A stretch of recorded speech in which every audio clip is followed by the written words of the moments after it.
Le premier choix de la destinée, c'est le choix de l'éternité. J'ai pris juste, j'ai résumé tout cela en un seul principe chaque fois.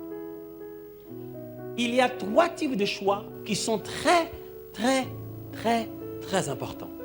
Pourquoi? Ils sont évalués par rapport à leur durée. Je commence par le choix qui restera avec vous toute la vie. Il y a des choix que vous faites, mais que vous ne vivez pas avec.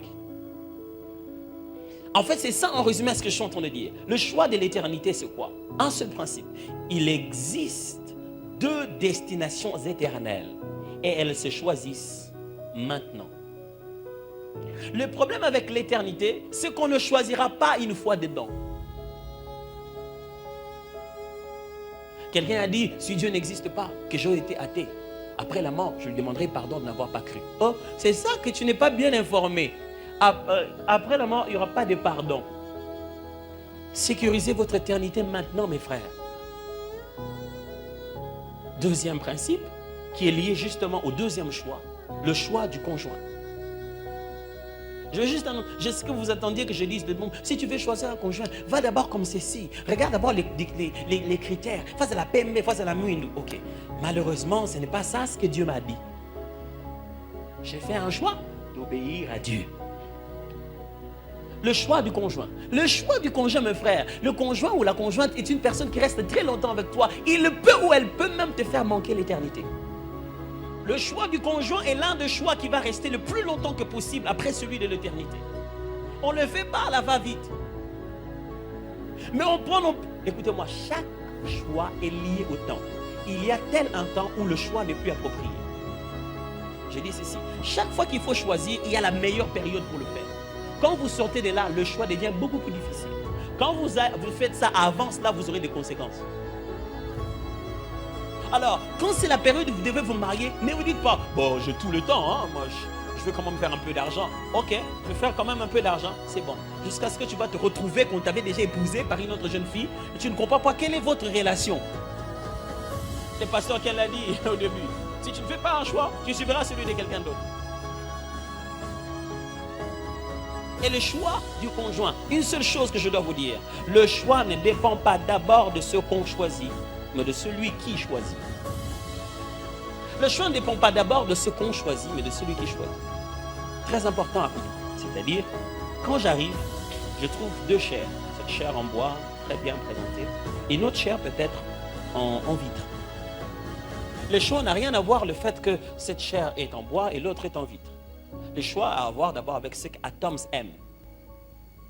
Ok? Si Atoms ne comprend pas bien ses besoins, il ne pourra pas choisir. Chaque choix est lié à un profil. Et ce profil-là est dans celui qui choisit. Et les gens passent beaucoup de temps à se demander qui ils vont choisir pour se marier. Et ils ne prennent jamais le temps de savoir qui ils sont eux qui doivent choisir. Et c'est ça le grand problème. Les gens finissent par choisir, mais ils ne se sont pas connus eux-mêmes. Frères, sœurs, si vous voulez épouser quelqu'un qui ne s'est pas bien compris, n'osez pas. N'osez pas. Pourquoi? Parce que c'est la mauvaise image qu'il a de lui qui a créé ton image à toi. C'est clair dans la Bible. La femme est sortie de l'homme, mes frères. C'est comme ça que se passe le choix de conjoint. Ça sort de moi. Nadège, c'est moi au féminin.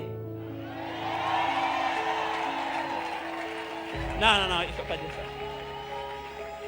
Ok, ça va. C'est-à-dire que je regarde Atoms, je regarde ce qu'il a et ce qu'il manque.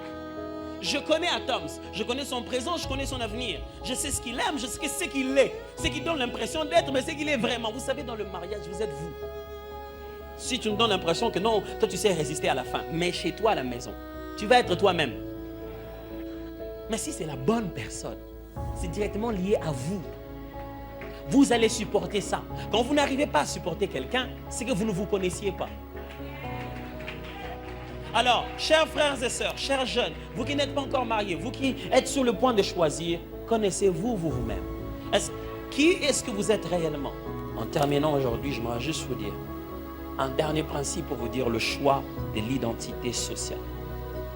On est dans la société le résultat du nom qu'on hérite, des études que l'on fait et du milieu où on vit. On est dans la société. S'il vous plaît, on est dans la société. Next slide, please. You have the next slide or not? Le principe n'est pas là-bas. Voilà. On est dans la société. Le résultat du nom qu'on hérite, des études que l'on fait et du milieu où on vit. Aujourd'hui, dans la vie, quand tu passes, on doit te respecter, te connaître et t'aimer. Avoir ton identité sociale, qui est-ce que tu es?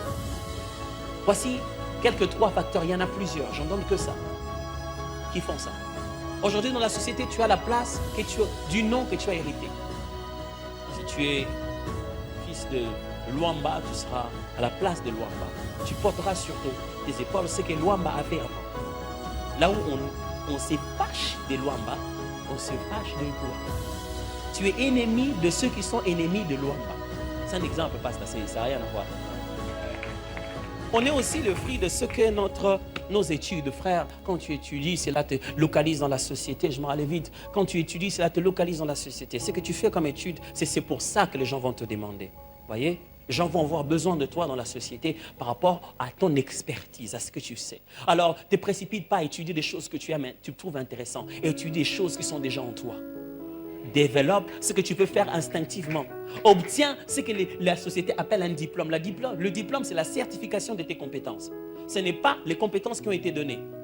Tu as déjà des compétences, tu as eu les informations adéquates et on certifie que tu les as. Aujourd'hui, frères et sœurs, qu'on le veuille ou non, même si on va blâmer nos parents, même si on va blâmer qui on veut, c'est que tu es là où tu es aujourd'hui, là où tu te tiens aujourd'hui, ce que tu es en train de faire dans la vie. Tu as choisi. Chaque fois qu'on sort un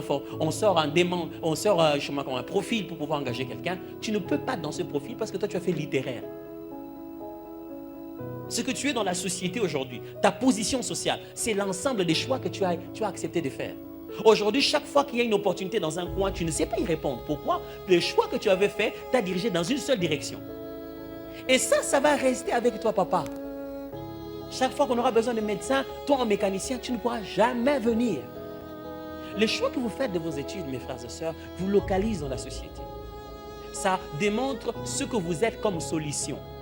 Alors, si vous n'identifiez pas pourquoi Dieu vous a créé pour apporter la solution dans la société, vous ne pouvez pas implémenter cela par un diplôme. Si je suis Atom Zumbouma, je ne suis pas la solution de Léopard pour marquer les buts du final. Je suis complètement autre chose. Et c'est pour ça que je dois d'abord obtenir un diplôme. Dans ma vie, il y en a tout un tas de diplômes que j'aimerais obtenir. Mais je ne peux pas vivre, me réveiller un matin sans avoir le diplôme adéquat de mon ministère de musique. Non. Vous devez être capable dans la vie de dire sans orgueil, avec humilité et douceur, ça, si je le fais, personne ne le fera comme moi. Ce n'est pas de l'orgueil. Mais la question, est-ce que vous pouvez le dire? Parce que tout le monde cherche celui qui peut le faire sans pareil. Il sait que si je viens, moi, tout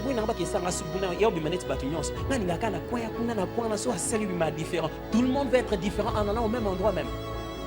D'où vient la différence? Ce sont tes mains. Le milieu où tu vis. La position que tu occuperas dans la société est directement liée à l'endroit où tu vas te mettre géographiquement. Ce que vous avez à Bandundu, il fallait qu'on vende à Bandundu, qu'on a des amis. On vend à Kino, Bikini, des moto. Okozika. Toute identification sociale est liée à un milieu où nous devons éclore. Chaque plante a son atmosphère. Même si ce n'est que le sol comme tous les autres sols, le sol tropical n'est pas le sol des autres pays. Tu ne peux pas avoir ta position si tu vas à un certain endroit. Il y a des gens qui devraient être en Europe pour éclore. Gloire à Dieu. Il y en a d'autres qui ne devraient pas y être. Ici, on t'appelait maître ceci, maître cela. Là-bas, on t'appelle autre chose. Tu es devenu qui? La position que tu avais ici socialement, c'est perdu. Pourquoi? Tu as changé le milieu où tu es allé rester. Les milieux qui nous entourent favorisent l'éclosion de ce que nous avons. Si tu choisis mal le milieu, comme je l'ai dit, tu choisis déjà mal la provision qui doit t'accompagner. Tu es où? Où es-tu censé être? Non, moi je vais aller vivre chez mon oncle là, lui il a beaucoup d'argent, il va s'occuper de moi. Juste aller vivre chez ton oncle. Mais tu es allé au mauvais endroit. C'est bizarre de ce que les chrétiens s'hasardent en matière de localisation géographique. Il quitte ici, il va là-bas. Oh non, pasteur, j'ai déjà entendu ça. Pasteur, priez pour moi. On veut nous affecter. Ah, Maindombe, moi je n'aime pas Maindombe là-bas. Qu'est-ce qu'il y a? Là où il n'y a rien. Là où il n'y a que les restes. Ceux qui partent avec Dieu ont fait le bon choix. Qu'est-ce qu'il y avait à part ce que l'autre avait choisi? Il n'y a jamais eu deux choix. L'autre a fait son choix et le reste là, les bi. Dieu peut vous envoyer là où personne pense qu'il y a de l'or. Vous allez là-bas, vous devenez le plus riche de tout le monde. Là, votre position sociale va se révéler. Chaque position, chaque identité sociale est directement liée à un milieu. Ici, tu peux être là où les gens de 80, de 60, de 90, toi tu es toujours de 50 quelque chose. Mais ne dit-on pas qu'il y a des bornes qui sont rois dans le royaume des aveugles? Quand tu vas chez les aveugles, ta valeur se manifeste. Mais quand toi tu n'es que chez les gens qui voient, tu as l'impression que tu es le moindre d'entre eux. Frères et sœurs, je vais vous dire, chacun de nous a sa valeur liée à son milieu. Tu risques de te battre avec des géants. Or, tu es un géant de fourmis aussi, toi. Il y a des gens qui te voient comme une fourmi, mais il y a des gens que tu vois aussi comme une fourmi. Alors, si tu veux vivre la vie des géants, cherche le royaume de tes fourmis que tu dois devoir diriger. Si tu ne te localises pas très bien, dans quel domaine, dans quel endroit physiquement tu dois être, dans quel milieu tu dois rester, tu ne verras pas clairement apparaître ton identité sociale.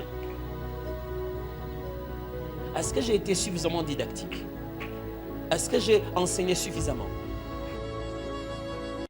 Que Dieu te bénisse abondamment et qu'il t'assiste et qu'il te permette cette semaine d'exploser justement dans tous les domaines.